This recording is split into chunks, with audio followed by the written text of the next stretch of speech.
Procurador General de la República, Jesús Murillo Caram, que me acompañe en la cabina esta mañana. Jesús, gracias por estar con nosotros. Al contrario, les agradezco a ustedes la oportunidad. Bueno, pues dime tu sensación a 5 años después del papel que te tocó jugar en la investigación, que entiendo ocupa 85 volúmenes. Ojalá, son bastante más que eso. Son más que eso. Mucho más. Bueno, miles de fojas. Centenares de personas a las que se les tomó su declaración, decenas de personas procesadas. ¿Cómo resumirías el momento al llegar a estos 5 años? ¿Cómo te sientes tú ante lo realizado, ante los señalamientos que muchos han hecho a la investigación de la Procuraduría General de la República y sobre todo, pues el futuro que puede tener lo que falta por investigar, lo que todavía no sabemos, Jesús? Mira, son sentimientos muy encontrados. Por un lado, pues, el dolor que causó en mí y en la mitad del país la circunstancia, el hecho. Por otro lado, con lo que hice, satisfecho, porque estoy convencido de lo que dije y de lo que actué. Todo está perfectamente sustentado en un, por desgracia, muy amplio expediente en el que están documentadas muchas cosas de las que se habla sin... decía yo, es mucho lo que se habla y es poco lo que se sabe realmente. Pero todo está ahí. A mí me pareció, y lo he dicho varias veces, que es una excelente idea reiniciar como ya corrigieron exactamente, la revisión. No quiero la investigación. Así es, la revisión de la investigación. Me parece muy importante porque lo más importante es que se conozca. En la averiguación hay cantidad de pruebas que incluso los jueces no han visto porque les ha sido consignada por partes, que no te da una imagen completa del... ¿Tú crees que se habla desde el desconocimiento del expediente? Es decir, cuando se ataca la investigación que tú encabezaste, ¿se hace generalmente sin conocer el expediente? Pues, generalmente se hace en muchos casos sin el conocimiento del expediente. Se hacen afirmaciones por ejemplo, hay quien dice, es que él aseguró que los 43 estaban, no es cierto, están las filmaciones de todas mis entrevistas, en donde digo un grupo numeroso, y unas más contundentes, en donde señalo con toda claridad que la averiguación no se puede cerrar, en varias entrevistas y en las conferencias de prensa, mientras no sepamos cuántos y quiénes. Pero hay un hecho irrefutable. Hay 3 ubicados en el basurero con toda precisión, demostrados con sus ADNs en caso de 2 y en el caso del tercero, con las declaraciones previas de todos los detenidos, en el sentido de que el jefe del grupo, que fue interrogado en el basurero, era el Cochiloco. Es decir, esas 3 son las que tengo claras. 2 con pruebas de ADN, una por irrefutable, una con evidencias muy fuertes. Toda la evidencia clara de que ahí estaba, sí, de que fue el interrogado, de que fue el señalado, que era el que los llevaba, lo cual además es cierto, porque yo te diría que de los 43, por lo menos 40 eran de primer ingreso. Y es fácil verlo, cuando toman los camiones en la terminal, todos están rapados, que es lo que les hacen de entrada cuando van a llegar ahí, y solo un gordito con mucho pelo es el que está entero, y es además al que se dirigen todos para preguntarle qué hacer. O sea, tampoco de eso hay duda. Se sigue sosteniendo, a partir de las evidencias que tú pudiste recabar y otras que después se recabaron por parte de la PGR, que pues este crimen se debió, digamos, a una confusión de que el grupo Guerreros Unidos comprendió que estos muchachos eran parte del grupo rival de los rojos. Lo que pasa es que los rojos, que tenían unos, no me acuerdo cómo les llaman, pero una especie de vigilantes en la calle, tienen su nombre. ¿Halcones? No lo recuerdo con precisión. Cuando se hacen los exámenes psicológicos de los 2 casos que yo conocí de tortura, ellos, la psicóloga que lo hace es verdaderamente impresionantemente hábil para interrogarlos, y les pregunta que cuál era su empleo, que cuánto era su salario, y él da los nombres, y después ascendió y va dando los nombres de los ascensos en esta cuestión. Bueno, estos les informan de que han visto dentro del grupo que viene a miembros de la banda de los rojos. Y en el interrogatorio que nos relatan en las reconstrucciones de hechos, la pregunta fundamental era quién los mandó, de parte de quién vienen. O sea, sí creo que ha habido una influencia, que hubo una influencia de un grupo de delincuentes.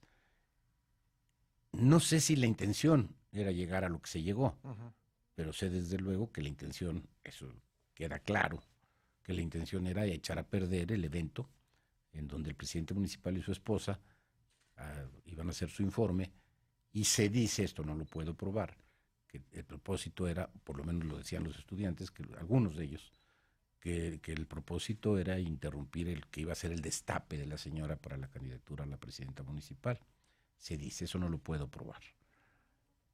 Pero el hecho es que la mayor parte del grupo de estudiantes no sabían. Incluso les habían dicho que iban a ir a Chilpancingo y los llevaron a Iguala. La reacción es brutal. Según algunas declaraciones, se derivan de que como el año anterior habían hecho una visita a Iguala también, un grupo de estudiantes de Ayotzinapa, y habían quemado el palacio, pues sabían a qué iban y con qué propósito. Pero la reacción fue verdaderamente brutal. Yo supongo que fue un desorden de los mismos grupos que generó una masacre tan terrible, tan dolorosa como esta.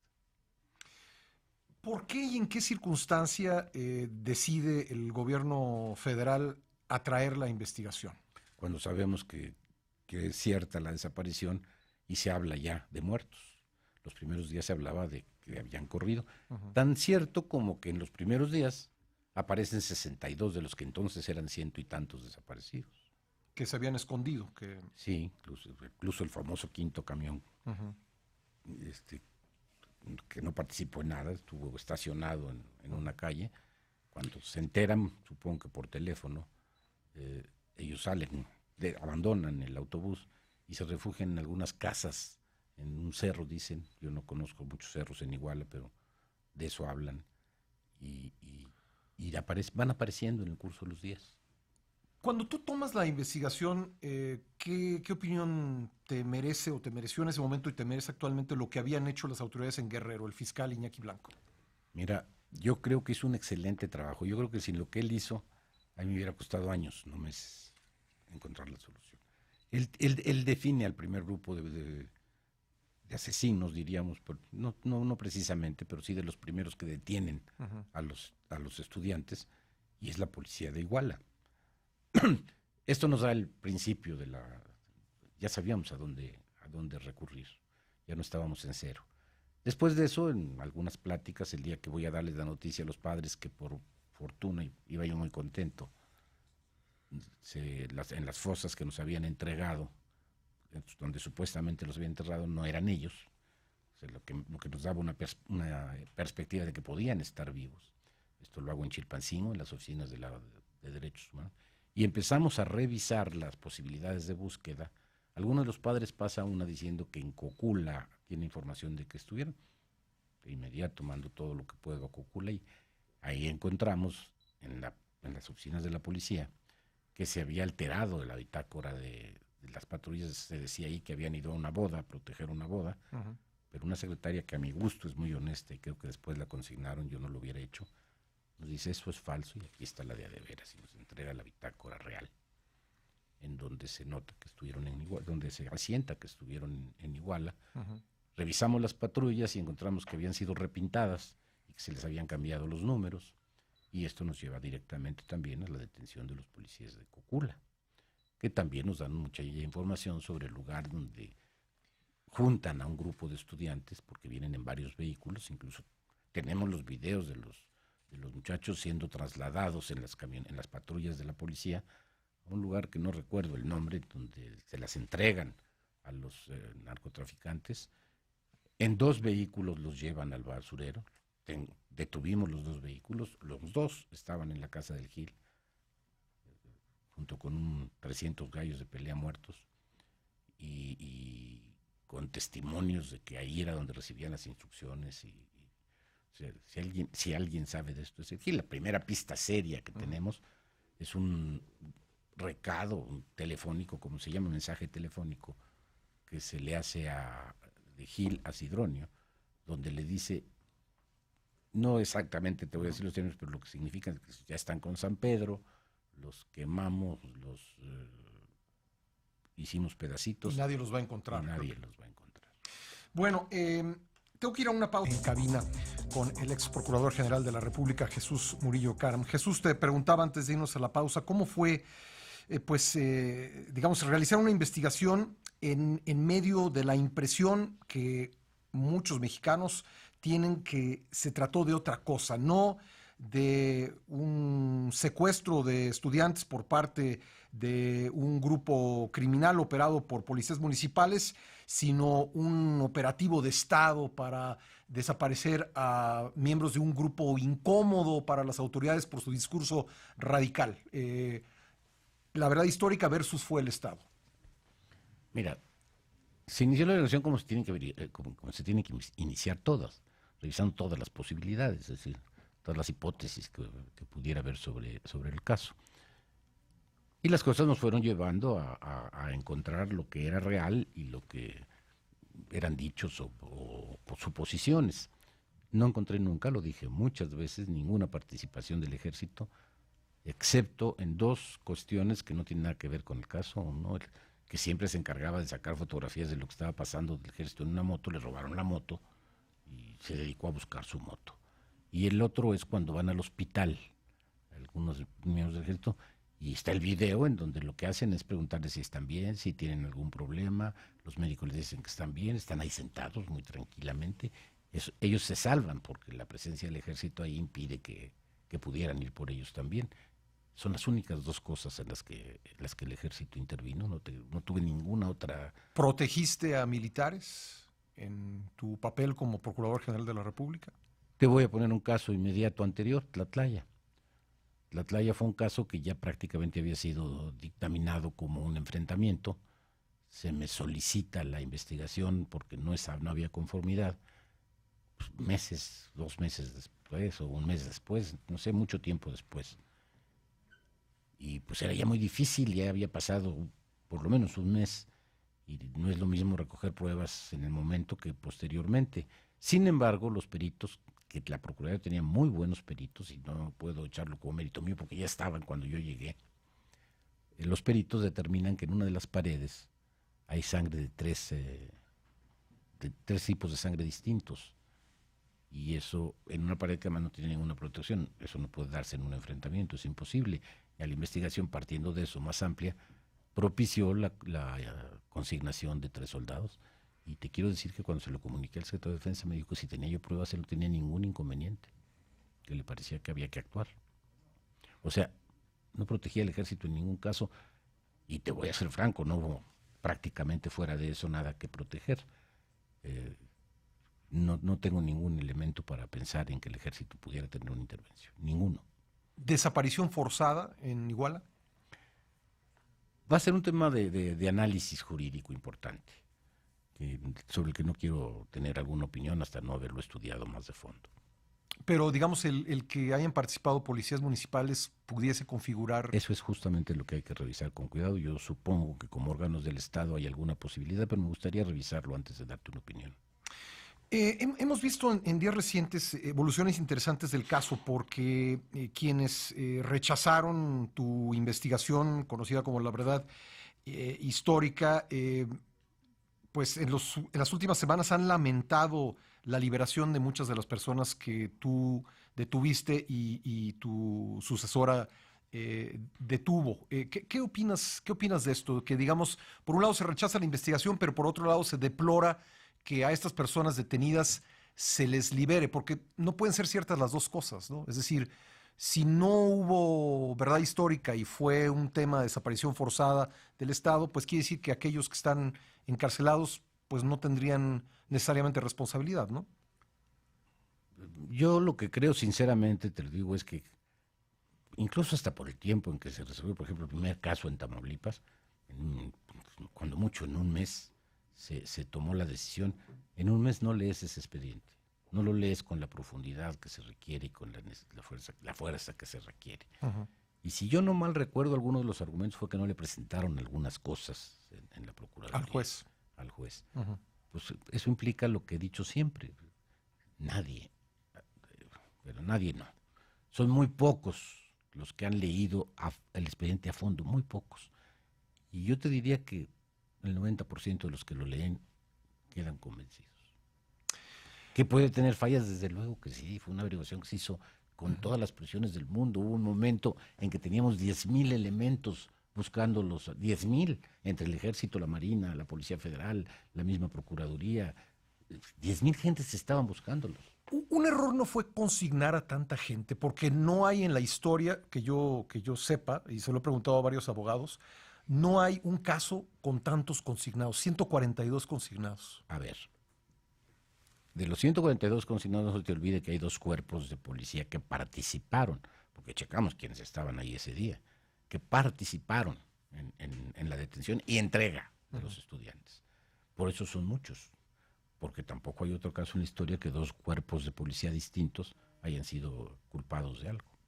Y parece que quieren agregar Huitzuco, parece que también, no puedo asegurarlo, eso no lo investigué, pero parece que también la policía de Huitzuco. Lo que te muestra la gravedad del asunto. Si cuando ya un grupo criminal, uno de los varios grupos criminales que hay en una pequeña región, puede controlar 3 municipios con la policía, es porque la situación es muy delicada. Es muy delicada. Pero ¿no sientes que al consignar a tantas personas, pues las posibilidades de contradicciones en los testimonios se incrementan? Por fortuna no las hay, no mayores. Es como el mismo caso de los detenidos. En el caso de los detenidos les preguntas cuántos había ahí y unos te dicen como 30, otros te dicen como 40 y hay alguien que dice que eran 46.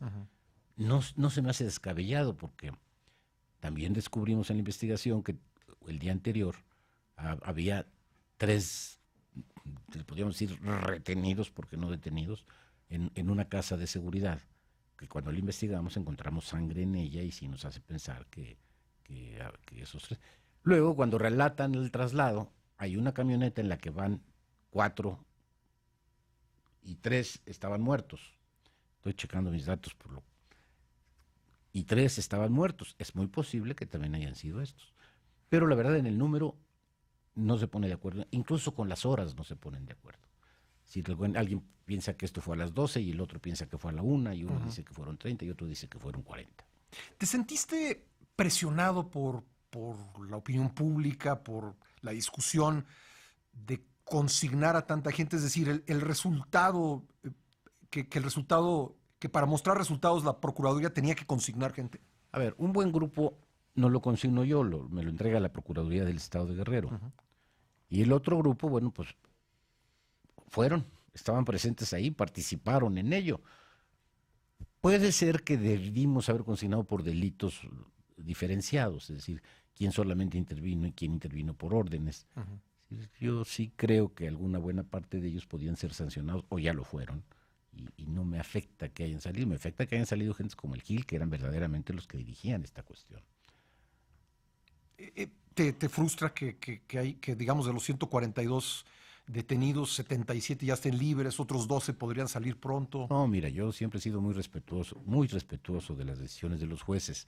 Creo que no fueron alimentados adecuadamente de la información. Los jueces. Sí. Por parte del Ministerio Público, ahí estuvo una falla, digamos. Pues es que depende, mira, eran tantos que intervinieron muchísimos ministerios públicos. No fue cosa de uno. Hay 1 o 2 que manejan el asunto completo muy, muy claramente, pero los que tuvieron que actuar, estamos hablando yo dejé 100 y tantos, si no me equivoco, tomos, y parece que creció más del doble, o sea, es muchísimo. Yo creo que es la investigación más grande que se ha hecho en la historia de México.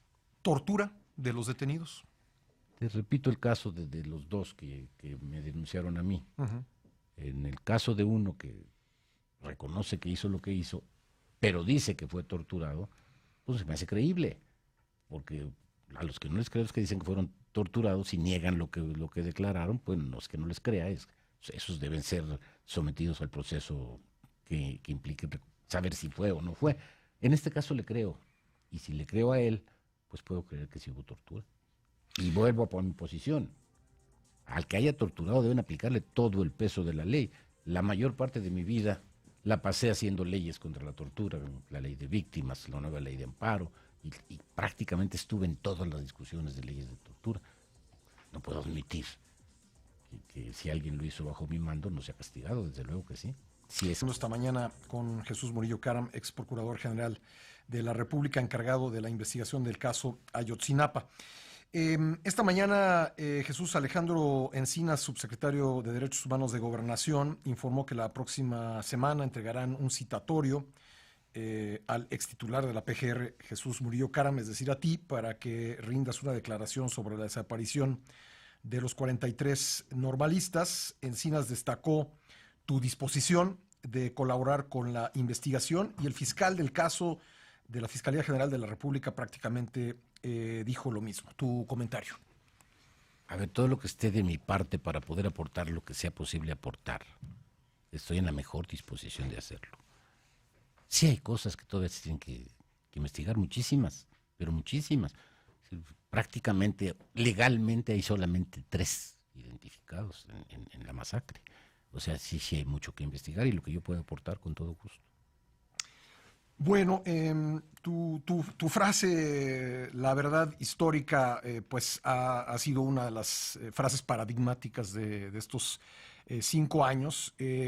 Abogados, y tú mismo lo has dicho, pues es una frase que se usaba, no sé si todavía se usa, pero se usaba. Ya no, el nuevo procedimiento ya el no nuevo cabe. procedimiento ya no, pero el antiguo procedimiento se utilizaba para hablar de las conclusiones del Ministerio Público del que se caso presenta. específico, sí.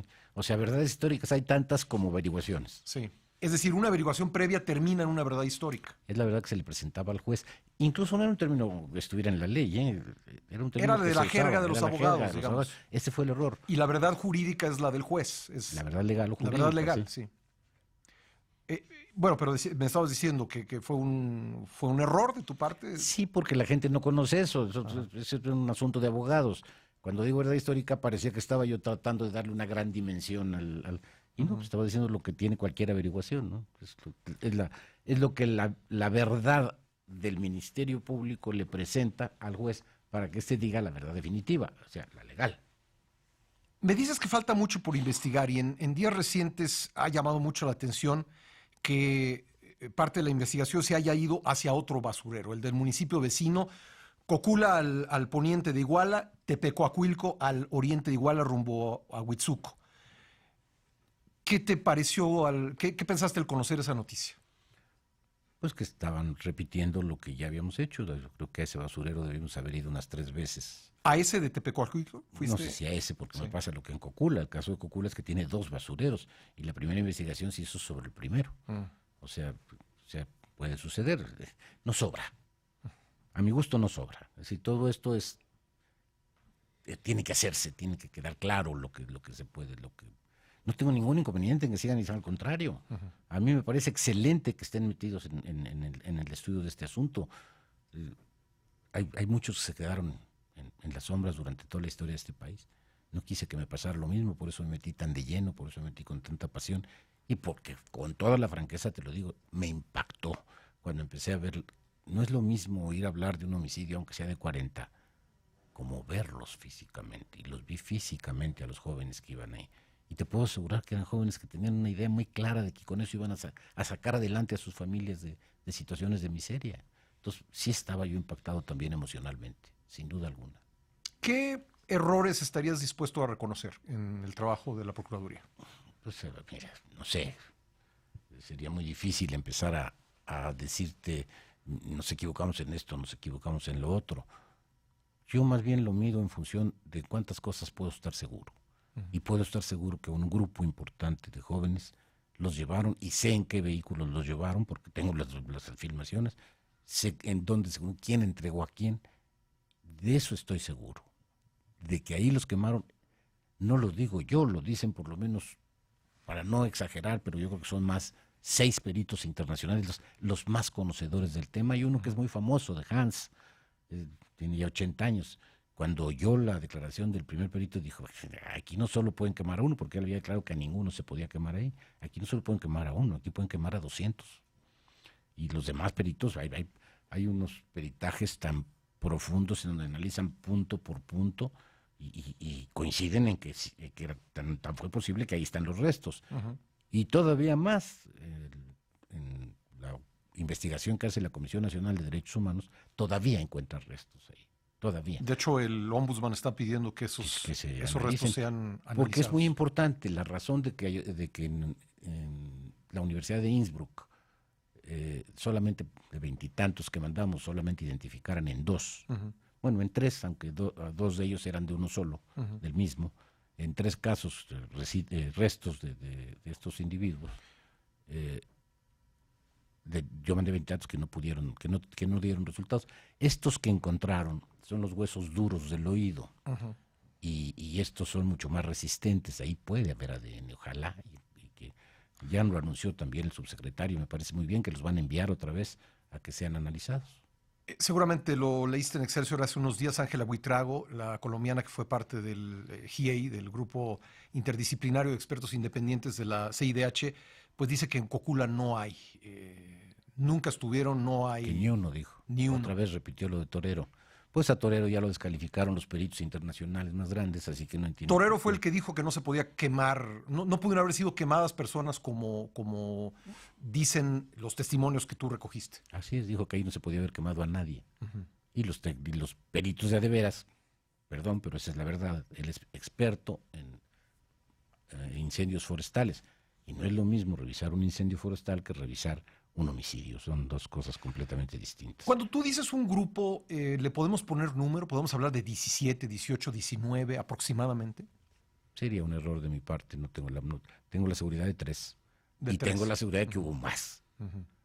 Y que pudieron haber sido hasta 46, sumados los 3. O sea, ¿existe incluso la posibilidad de que todos? Sí, claro. Claro.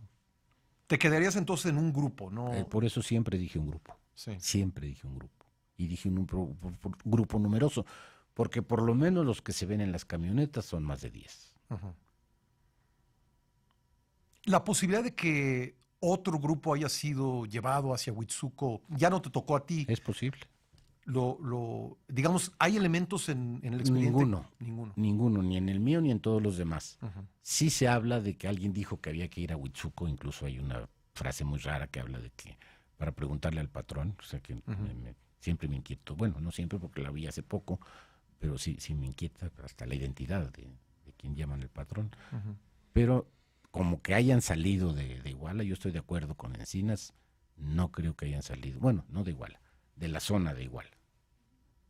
Por último, la declaración del padre Solalinde antes de que tú hubieses encontrado la pista del basurero de Cocula. Es que casi fue al mismo tiempo, por eso me llamó tanto la atención y lo invité a platicar. ¿Y qué pasó? Pues fue acompañado de unas personas, yo creo que pensó que lo llamaba yo para alguna otra cosa, de gente muy respetable, además, no de cualquier gente. Y me lo negó. Lo negó. Bueno, negó decirme de dónde había sacado el dato. Ya. ¿De dónde Pero había sacado sostuvo el la dato? declaración, digamos. Primero sí, al otro día dijo que no. Ujú. Y luego, como a las 2 semanas, otra vez que sí. Y recientemente lo ha vuelto a decir. Sí. Pues Jesús Murillo Caram, no sabemos cuándo va a ser tu testimonio ante la fiscalía. No tengo ninguna notificación. ¿Han hecho contacto contigo? Muy, muy leve, y amable, por cierto, no tengo ninguna queja. Gracias, Jesús. ¿De qué? Al contrario, gracias a ti. Jesús Murillo Caram, ex procurador general de la República.